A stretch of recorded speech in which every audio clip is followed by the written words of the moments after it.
alladzina hum fi salatihim khashi'un. Syarat pertama, kalau ingin mendapatkan surga Firdaus tadi dan kebahagiaannya diturunkan ke bumi, dibawa sampai mati, masuk ke alam kubur lebih bahagia lagi, maka amalan pertama untuk melatih menguatkan iman itu, coba berlatih untuk menunaikan sholat dengan khusyuk. Kalau Anda kerjakan benar sholat ini, maka apa yang Anda dapatkan? Teman-teman ingat betul, saya mau tanya sebentar.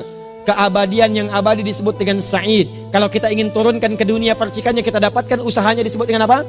Masih ingat?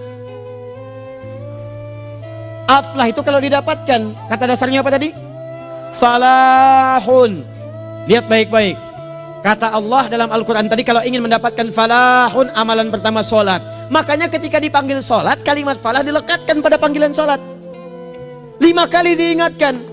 Begitu muadzin kemudian azan memanggil Anda, hayya 'alas shalah. Anda bertanya, ya Allah kenapa kami mesti sholat? Dijawab, hayya 'alal falah. Yuk, pagi yuk. Yang sejati datang sini. Belum dapat sujud, belum dapat ruku, saya berikan. Makanya ketika orang sholatnya benar, dia akan mendapatkan 5 keutamaan. Saat di dunia nih, belum ke akhirat, 5 keutamaan yang tidak diberikan pada orang yang tidak sholat. Atau orang sholat tapi sholatnya nggak khusyuk. Sebab syarat mendapatkannya khusyuk. Alladzina hum fi sholatihim khasyi'un. Bukan alladzina hum fi sholatihim saja, tapi ada kalimat khasyi'un. Artinya yang tidak khusyuk saja nggak akan dapat, apalagi yang nggak sholat. Apa yang 5 ini? Lihat baik-baik. 1. Orang yang sholatnya benar, pertama kali sebelum mendapatkan kebahagiaan hakiki dari Allah Subhanahu wa Ta'ala, akan dirubah dulu perilaku hidupnya menjadi perilaku yang lebih baik. Kalau orang itu sholatnya benar, maka sholat itu akan melatih dia untuk berubah, bertransformasi jadi orang baik. Itu ada di Quran surah ke-29 ayat ke-45. Innas sholata tanha 'anil fahsya'i wal munkar. Sumber keburukan cuma 2, kalau bukan fahsya itu munkar. Maaf, pornografi, porno aksi, LGBT, kata-kata jorok, kotor itu fahsya. Di orang sholat kata Allah, mustahil berkata-kata kotor. Orang sholat tidak akan pernah mencela. Orang sholat tidak punya kata-kata jorok. Jadi kalau ada sekarang orang yang sholat senang mencela orang lain, itu berarti ada masalah dalam sholatnya. Dan dia belum dijamin sebagai ahli surga terbaik. Dan hidupnya nggak bahagia. Nggak bahagia. Aneh nih. Sholat tapi senang celah orang. Aneh. Aneh. Yang paling bahaya adalah menikmati celahannya. Itu yang paling aneh. Anda ngaji. Anda ikut taklim. Taklimnya sesuai Quran, taklimnya petunjuk sunnah. Anda sholat, Anda puasa, tapi Anda masih senang mencela orang lain dan menikmati celahan itu. Kalau nggak mencela, kayaknya nggak komplit kehidupan. Maka ada yang salah dengan ibadah Anda. Ada yang keliru. Karena mustahil taat bertemu dengan maksiat, itu mustahil. Mungkar, keburukan yang diingkari oleh hati, sumbernya nafsu perut dengan akal. Bohong, mencuri, menipu, membunuh, merampok, membegal, mabuk dan sebagainya. Itu namanya mungkar. Orang sholat gak mungkin mengerjakan mungkar. Jadi kalau sholat kita benar, cukuplah Anda sholat, maka Anda akan jadi orang baik. Makanya kata Nabi, Anda punya anak dari kecil ajarin sholat. Sholat kalau naik jadi balik, kerjakan terus. Kasih pelajaran membuat dia mengerti. Kalau masih susah, berikan pelajaran. Ini sering diterjemahkan dengan memukul. Mukul di Arab beda dengan konteks mukul sekarang. Mukul di Arab tuh ngasih pelajaran supaya ngerti. Anda bisa terjemahkan dengan konteks lain. Uang jajannya tahan, yang kesukaannya simpan dulu. Bisa dengan konteks kekinian, tapi poinnya kenapa anak Anda dari kecil ajarin sholat, sampai kenalkan dengan masjid, ajari 3 tahun bawa ke masjid, kenalkan dengan masjid, gak ada masalah lari-lari itu sebelum waktu sholat. Kenalkan dulu. Dulu orang-orang tuh begitu, sebelum waktunya dikenalkan, jalan, begitu lari, biarin dulu. Setelah itu diberi pengertian, nah ini bukan tempat berlari, yang berlari di sana nanti, yang di sini nanti akan ada orang-orang baik semuanya. Terus Anda lihat berbaris, baris rapi. Kalau pengen baik, ikutan baris nanti. Terus nanti ada yang mimpin di depan, namanya imam. Imam itu siapa ya? Tetangga kita bukan yang Pak Imam, bukan. Bukan. Kalau tetangga kita namanya Imam S. Arifin. Kalau yang ini imam sholat namanya. Imam sholat itu nanti akan pimpin menyembah Allah. Allah siapa ya? Allah itulah yang memberikan ayah rizki. Allah itu yang memberikan ayah rizki sehingga bisa beli tobot buat kakak. Beli robokar poli, ini yang poli, ini yang embers, ini yang heli, ini dulu kakak semuanya tuh yang kasih Allah. Nanti kalau kakak bagus bisa ikut rapi di sini, Allah akan senang, akan ditambah lagi oleh Allah. Oh begitu ya, datang begitu caranya. Ini bukannya waktu sholat belum dikenalin tadi bawanya main-main di masjid. Bahkan ada yang agak repot lagi, di rumahnya susah diatur, dibilang kamu ini susah diatur, main sana ke masjid, disuruh main ya main di masjid. Yang salah bukan anaknya, orang tuanya. Apa rahasianya anak itu disuruh ke masjid, suruh sholat? Rahasianya, begitu anak itu sholat dengan baik, maka dia akan tumbuh jadi anak baik di kemudian hari. Itu maksudnya. Nah, sekarang saya agak bingung ini. Pendidikan TK sekarang salah sih? Enggak, cuma saya agak bingung mikirnya. Ini anak belum diajarin sholat, udah diajarin manasik. Itu bagaimana cara berpikirnya Ferguson? Agak repot saya mikirnya tuh. Ya. Walaupun salah sih enggak, cuma saya bingung gitu. Kenapa nggak dikerjakan tahap yang pertama dulu? Tangga itu kan berurutan. Nggak bisa Anda lompat langsung ke 5. Kan 1, 2 belum terlewati. Jelas ya? Nah, ini gambarannya. Sholat nih. 1 pasti baik. Ini kalau sekarang sholat, lisan belum baik, mata belum baik, sampai ke kaki, berarti ada yang salah sholatnya tuh. Ada yang nggak tepat. Tangan sembarangan, snack orang ngambil. Awas. Tuh sendal orang, mau wudhu nggak ada sendal, pakai sendal orang. Udah bilang belum? Kehujanan pakai payung orang. Udah bilang belum? Ya kan gampang Ustaz. Ini kan juga mungkin diikhlaskan karena Allah. Ya ikhlas, cuman pakainya belum minjam. Bagaimana kalau sedang pegang payung itu keluar, Anda meninggal? Coba mikirin ke situ. Coba ke kantor. Kalau didorong proyek yang nggak jelas, minta tanda tangan, pikir lu bagaimana kalau meninggal? Kemarin saya sama teman-teman artis saya katakan begini, Anda ya, kalau Anda mengaji dengan saya, jangan pernah menerima peran maksiat. Walaupun itu sekedar adegan, tapi itu maksiat. Kalau bayangkan ketika Anda memerankan itu, Anda diwafatkan oleh Allah Subhanahu Wa Taala. Maka demi Allah saya katakan tidak ada faedahnya Anda ngaji sekarang, ngaji besok. Ketika Anda menerima peran itu, Anda wafat dalam keadaan bermaksiat di hadapan Allah Subhanahu Wa Taala. Maka saya pun katakan pada Anda, ayo belajar yang betul, pahami. Bangun sholat, belajar, dalami seperti orang tua kita dulu. Tinggalkan nyontek, budaya yang gak jelas. Rasakan ketika nyontek Anda wafat. Apa yang Anda dapatkan? Di Libya itu, kalau nyontek, di Libya ya, saya pernah sekolah di Libya nih. Itu kalau nyontek, dibiarin aja dulu. Dan rekornya 100% ketahuan. Begitu sudah selesai, cuma jeda 2 jam, langsung ada panggilan. Si Fulan silahkan datang ke kantor. Apa yang disediakan di kantor sudah siap. Anda diberi waktu 2 jam dari sekarang, siapkan beres-beres koper Anda. Di sini sudah tertulis Anda akan pulang. Tiketnya sudah lengkap, dikawal 2 orang. Dituliskan di situ anak ini nyontek, gak boleh kembali ke sini. Libya. Gak ada, zero tolerance bagi yang seperti itu. Keluar. Kami gak terima di sini. Harusnya begitu.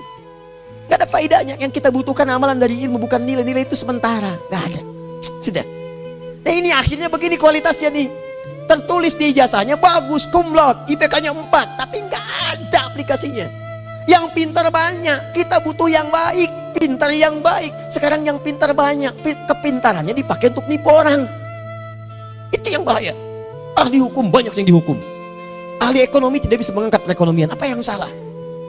Apa yang salah? Ini yang jadi persoalan.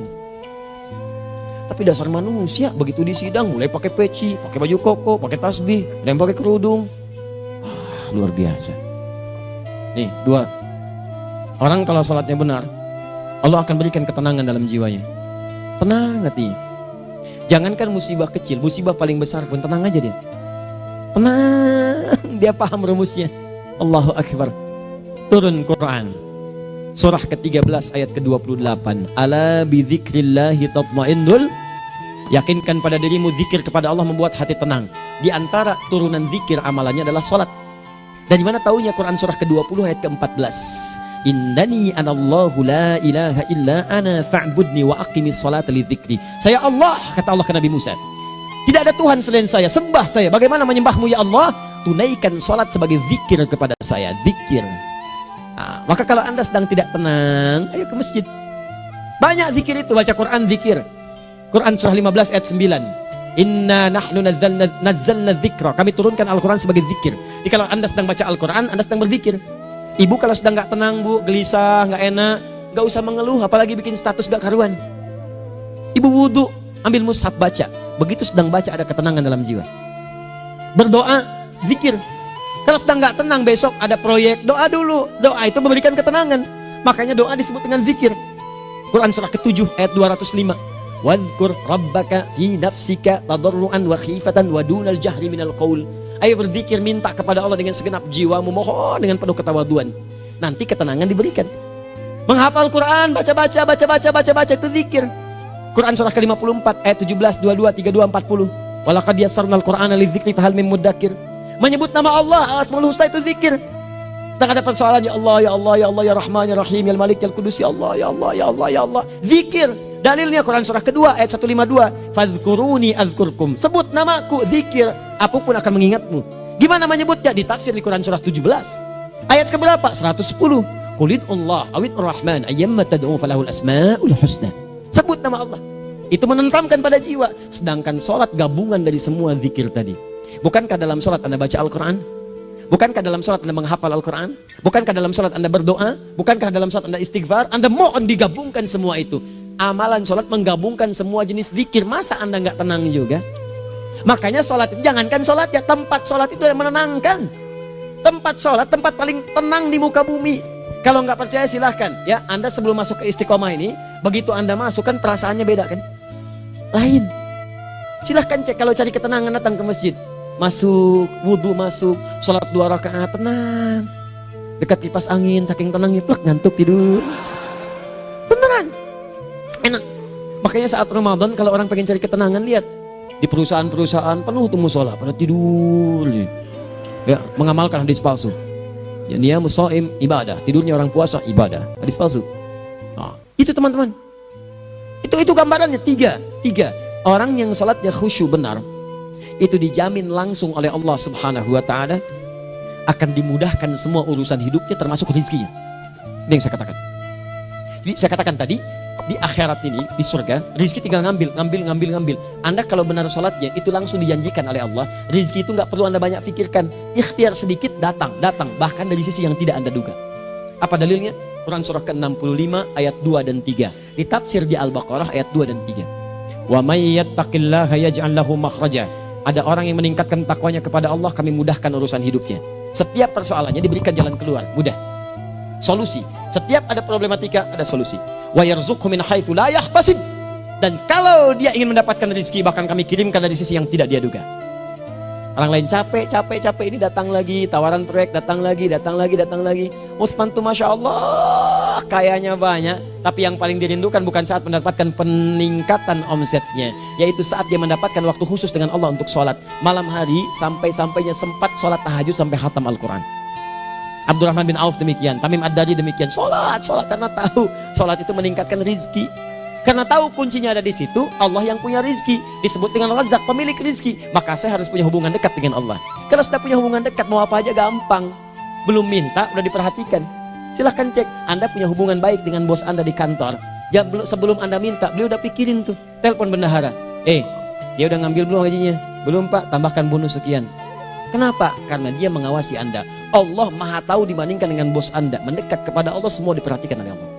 Siapa orang takwa itu? Kalimat takwa pertama di Al-Quran Al-Baqarah ayat 2, amalannya ayat 3. Dzalikal kitabu la raiba fihi hudal lil. Siapa mutakin itu? Ayat 3-nya. Alladzina yu'minuna bil ghaib wa yuqimunas shalah.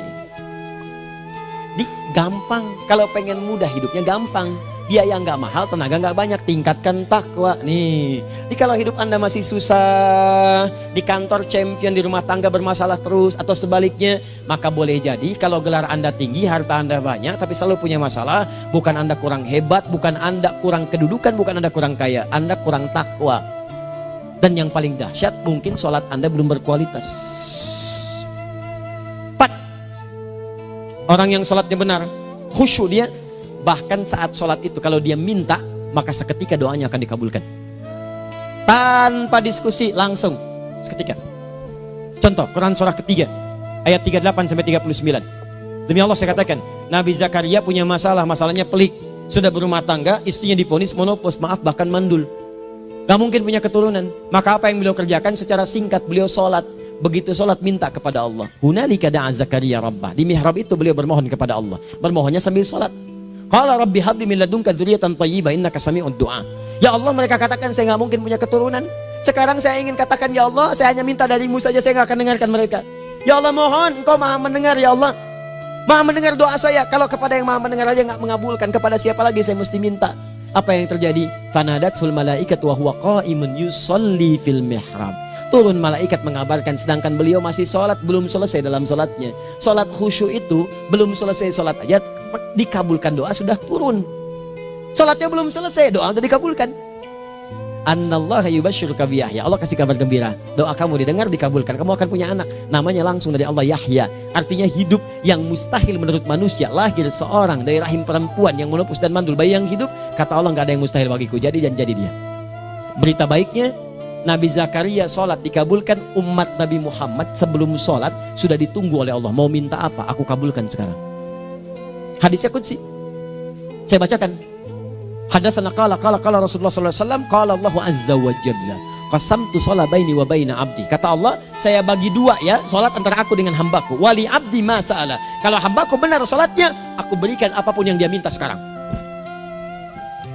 Idza qala al-abdu alhamdulillahi rabbil alamin. Bagian pertama. Kalau hamba benar membaca Al-Fatihahnya dari alhamdulillahi rabbil alamin, kalau Allah azza wa jalla dijawab oleh Allah, hamadani abdi, hambaku sedang memujiku. Wa idza qala ar-rahmanir rahim, jika hambaku berkata ar-rahmanir rahim, kalau Allah azza wa jalla asna alayya abdi, hambaku sedang menyanjungku. Wa idza qala maliki yaumiddin, kalau Allah azza wa jalla majjadani abdi, kalau hambaku mengatakan maliki yaumiddin, kata Allah hambaku sedang mengagungkanku. Perhatikan sekarang. Wa idza qala al-abdu iyyaka na'budu wa iyyaka nasta'in, jika hambaku berkata sekarang, ya Allah, kami sekarang ibadah, sholat menyembahmu, dan kami sekarang sedang punya masalah, kami hanya minta tolong kepadamu ya Rabb. Apa jawabannya? Beda dengan sebelumnya. Kata Allah, hadza baini wa baina abdi. Inilah perjanjian antara aku dengan hambaku. Wali abdi, kalau hambaku benar khusyuk sholatnya sampai detik ini, baru sampai Al-Fatihah itu pun belum tuntas. Baru sampai Al-Fatihah itu pun belum tuntas. Kalau benar bacaannya, betul sholatnya dari takbir sampai dengan selesainya, sampai ayat itu, iyyaka na'budu wa iyyaka nasta'in, kata Allah, masalah apapun yang dia minta sekarang, aku akan kabulkan. Besok saya kasih rahasia. Yang di KBP ada awal pembuka di awal sebelum Al-Fatihah, yang kalau Anda benar bacanya, itu pengantar kepada pengabulan doa di Al-Fatihah. Apa itu? Besok. 5. Yang kelima ini yang paling diharapkan, dan ini penutup dalam kajian kita malam ini. Teman-teman sekalian, perhatikan baik-baik. Jika Anda benar mengerjakannya, maka Allah akan jamin langsung Anda akan mendapatkan kesuksesan dan kebahagiaan di semua aktivitas Anda. Kalau jadi suami, suami yang sukses, rumah tangga yang bahagia. Kalau jadi pegawai, pegawai yang sukses, dan di kantor bahagia. Masih ingat? Kesuksesan yang menghadirkan kebahagiaan, konteksnya dunia disebut dengan falah. Dipegang disebut dengan aflah. Dikembalikan lagi ke atas, ke surah ke-23 ayat 1 dan 2. Qad aflahal mu'minun. Apa amalannya? Alladzina hum fi salatihim khashi'un. Persoalannya, kalau Anda sholat belum mendapatkan satu di antara 5 ini, apa masalahnya? Pertama masalahnya, kata Al-Quran, boleh jadi yang sholat itu belum khusyuk. Apa itu khusyuk? 2 maknanya, dan saya tutup di sini. Apa yang 2 itu? 1, kebanyakan orang sholat masih membawa dunia dalam sholatnya. Makanya kalau pengen khusyuk, kata Allah, maka Anda rasakan akan bertemu Allah. Rumusnya Quran surah kedua ayat 45 sampai 46. Rasakan secara singkat, mungkin itu sholat terakhir yang Anda akan kerjakan dalam kehidupan. Mungkin di sholat itu Anda wafat. Kata Allah, alladzina yadhunnuna annahum mulaqu rabbihim. Orang khusyuk itu sudah kelihatan dari sebelum sholat, dia sudah merasa persiapan menghadap Allah. Persiapan ke manusia aja, dia sudah siap-siap, mandi dulu, ganti pakaian, pakai parfum, macam-macam dan sebagainya, hanya memenuhi undangan manusia. Allah mengundang Anda 5 kali dalam sehari. Ya maaf, mengabulkan doa Anda, mencukupkan kebutuhan, menyembuhkan kalau sakit, disiapkan Anda. Harusnya apa? Penampilan sempurna. Kata Quran, orang khusyuk itu kelihatan sebelum sholat, pakaiannya kelihatan. Quran surah 7 ayat 31, ya bani Adam khudhu zinatakum inda kulli masjid. Hai anak cucu Adam, kalau tiba panggilan dari masjid, kenakan pakaian terbaikmu. Di anak cucu Adam tuh kelihatan. Kalau orang khusyuk, begitu adzan kelihatan pakaiannya lain. Pakaiannya indah. Khudhu zinatakum, kenakan pakaian terbaikmu. Dipakai, bertemu Allah. Bertemu manusia aja pakaian bagus-bagus. Ini aneh ya, ada orang salah ibadah aja. Orang salah ibadah pakaiannya bagus-bagus. Lihat nih hari-hari tertentu, besok tuh orang mau ke tempat masing-masing tuh. Ada yang pakai jas, pakai dasi, pakai batik, pakai kebaya. Anaknya dibawa, dikuncir 2, bawa manisan macam-macam. Mau salah ibadah aja, tampilan bagus. Masa antum yang benar ibadahnya nggak bagus? Bedakan. Pakaian futsal, pakaian sholat ganti dengan yang sholat.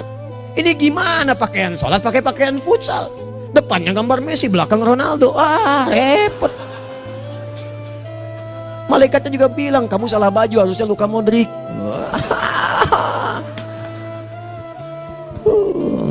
Apalah saya. Ayo mau tanya apa? Mourinho dipecat saya tahu. Lagi nganggur sekarang, ditawarin Benfica dia nggak terima. Sekarang jadi dia komentator di BeIN Sport. Nanti sebentar lagi dia akan komentar di laga Saudi dengan Qatar dan komentar laga Arsenal dengan Ipswich. Digantikan oleh Solskjaer. Dia super sub dulu. Ya, super sub. Ya, the baby assassin, ya pembunuh yang berwajah baby face. Masuknya di akhir-akhir, gol. Sekarang melatih dia 5 kali kemenangan, belum kalah sama sekali. Saya hafal itu. Tapi masih di urutan ke-6, tapi jaraknya ke yang ke-4 itu tinggal 3 poin lagi. Hafal saya, Liverpool tahu cuma 4 poin sekarang bedanya, kemarin 7 kalah 2-1 sama Manchester City. Walaupun banyak analisis yang menyebutkan mungkin itu diberikan saja gitu kan, karena ada yang lain-lain. Hafal kedua Manchester City, hafal saya. Ayo mau tanya apa lagi? Tottenham Hotspur ke bawahnya, ada Chelsea, ada Arsenal, baru kemudian Manchester United. Liga Italia, wah udah gak kekejar Juventus. Ya, apa lagi? Dan seterusnya lah. Gak ada ujungnya bahas yang begituan. Jelas ya? Maksud saya, Anda tanya itu saya jawab. Tapi tidak menghilangkan ibadah kita yang lain. Dan apa ruginya? Ya tahajud lah. Apa yang bisa dikerjakan besok, lihat besok. Ya kan tahajud kan bisa besok. Ada orang tahajud jam 10 pagi? Gak ada. Lebih baik Anda kerjakan malam tahajud. Yang tidak bisa dilihat malam bisa dilihat besok. Cara berpikirnya bagaimana kalau besok meninggal? Gak kesampaian teman-teman sekalian. Gak kesampaian. Nah maka dari itu, Anda kalau mau ada panggilan sholat, siap-siap baju yang bagus. Itu sempurnakan. Anda panggilan orang mandi. Panggilan Allah, buka Quran surah 5 ayat 6. Sempurnakan wudhu. Ya ayyuhalladzina amanu idza qumtum ila sholati faghsilu wujuhakum. Wudhu yang baik. Berpakaian yang rapi. Kenapa? Karena boleh jadi saat dipanggil Anda wafat saat itu. Maka wafat Anda dalam keadaan yang suci, dengan keadaan tobat, dengan pakaian terindah pada saat itu. Yang kedua, maaf, orang-orang kurang khusyuk itu saya tutup. Yang kedua itu karena kebanyakan orang sholat tidak paham, tidak mengerti apa yang dibaca dan dilakukan dalam sholatnya. Jujur pada diri sendiri, jawab pada diri Anda. Sampai sekarang Anda sholat, berapa persen bacaan sholat yang Anda pahami? Jangan-jangan selama ini Anda sholat ribuan kali sujud, ribuan kali ruku. Gak ada yang paham yang dibaca. Sekian persen yang paham, bagaimana sholat Anda bisa khusyuk? Pekerjaan Anda dipahami, urusan akhirat Anda gak dipahami. Di mana cara berpikirnya? Aku yang bagaimana atau engkau yang harus bagaimana?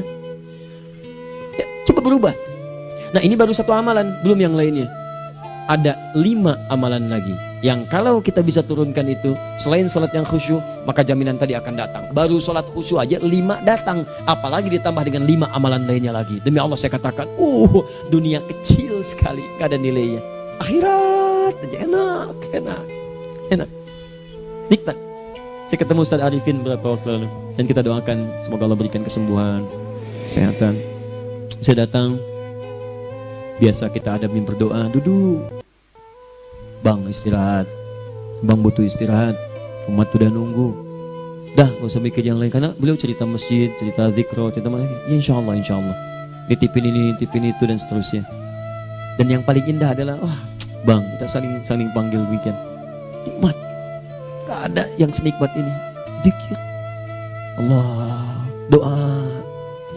Nah bayangkan sakit tapi masih nikmat gitu. Nikmat. Iya bang, saya paham. Istirahat dulu. Banyakkan nanti orang jengkuk. Saya pamit dulu ya, supaya bisa istirahat, supaya tenang. Lama kita pegangan tangan, ngobrol, saling mendoakan. Itu nikmat. Dan cara berpikirnya kalau sudah pakai iman, semua nikmat. Ada uang nikmat, gak ada uang nikmat, sakit nikmat. Karena cara berpikirnya lain. Nanti kita bertemu lagi, saya terangkan pada Anda. Dan saya contohkan satu kisah. Bahkan ketika ada orang yang diuji Allah dengan ujian yang sangat luar biasa, yang menurut sementara orang itu ujian sangat luar biasa menggetarkan jiwanya dan susah untuk bertahan, tapi orang ini nikmat saja menjalaninya. Nikmat. Ada yang di rumah tangga, ada yang di macam-macam. Contohnya banyak. Satu contoh saya berikan di malam ini. Sekali suami istri, wah luar biasa. Istrinya itu cerewetnya Pak, bukan cuma cerewet, ngeselin bagi suaminya. Maaf Bu ya, bukan ibu maksudnya. Jadi semua yang dikerjakan suami salah. Pengen mangga, ayah kalau kita sekarang dibeli mangga. Kenapa mangga yang ini? Saya pengennya mangga yang lain. Belikan mangga. Kenapa beli mangga aja? Jeruknya mana? Jeruk. Semua. Pokoknya semua yang kerjakan suami salah. Tapi suami tidak pernah mengeluh. Ini kerjakan, itu kerjakan. Satu kali, perhatikan cara memandangnya. Ketika iman sudah masuk ke dalam jiwa. Kata temannya, akhi, istri kamu ini begini nyusahin kamu. Kenapa kamu gak cari yang lain? Kan gampang ada syariat. Udah pisahin aja cari yang lain. Kamu tenang ibadah. Apa jawabannya? Allah sudah turunkan surga ke saya lewat dia. Kenapa kamu meminta saya untuk menjauhinya dan meninggalkan surga saya? Ini cara melihat dia. Bukankah ketika ada berbagai keluhan saya sabar? Bukankah sabar mendekatkan saya ke surga? Allah kirimkan tipikal istri seperti ini supaya mendekatkan saya ke surga. Dengan itu kan saya banyak pahala. Saya sabar, pahala banyak. Sudah Allah berikan pahala kepada saya, kamu malah nyuruh saya untuk berpisah dengan pahala itu. Perhatikan cara berpikirnya, indah. Kalau rumah tangga seperti ini semuanya enak gitu. Suaminya biasa-biasa, istrinya cantik, luar biasa.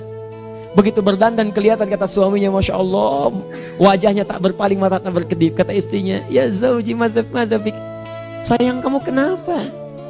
Wallahi syakiran lillah bihadari, demi Allah aku bersyukur mendapatkan istri secantik kamu. Kata istrinya, nahnu fil jannah zauji, kita berdua di surga. Kata suaminya, kok bisa begitu jawabanmu? Iya, kamu bersyukur dengan keadaanku, aku bersabar dengan keadaanmu. Catat. Bukankah orang syukur dan sabar di surga? Tuh lihat, canda-canda orang-orang soleh itu begitu. Nikmat ketawa walaupun nyelekit di hati. Cuman bawaannya enak gitu. Nah, nanti itu ada tuh, nanti saya turunin tuh. Yang di rumah tangga, yang ini, yang itu nanti. Kapan? Pertemuan berikutnya. Ya, jadi kita cukupkan dulu di malam ini apa yang kita pelajari, supaya nanti nggak terlampau banyak kita dapat materi. Cuma sayang sedikit mengamalkan. Saya sudah tuangkan di sini. Banyak saya tuliskan, termasuk di keluarga, di macam-macam. Ini saya tulis, tapi silahkan Anda baca. Kalau ada manfaat silahkan dapatkan. Kalau ada yang kurang silahkan sampaikan untuk dikoreksi. Semoga Allah muliakan kita semua insya Allah. Sekali lagi, perbaiki hidup. Jangan banyak mainnya. Dan sudah, jangan banyak membuang dengan yang sia-sia apapun yang dihadapi. Sekali lagi, tolong jaga kondusivitas, bantu negara kita, ketertiban, keamanan. Kalau saya menyampaikan sesuatu ada singgungan dengan yang kekinian, itu maksudnya koreksi masukan-masukan supaya diperbaiki. Tapi tetap dalam urusan pemilihan kita punya pilihan masing-masing yang tidak boleh dipaksakan. Jelas ya? Baik, jadi ya saya sampaikan sekali lagi. Pertama, pilih mana? Anda dipaksa harus ikut, atau yang kedua, kita bebas memilih sesuai. Dah. Sudah ya. Jadi kita akhiri, subhanakallahumma bihamdika asyhadu an la ilaha illa anta astaghfiruka wa atubu ilaik. Wa akhiru da'wan alhamdulillahirabbil alamin. Berjumpa besok sesi terakhir.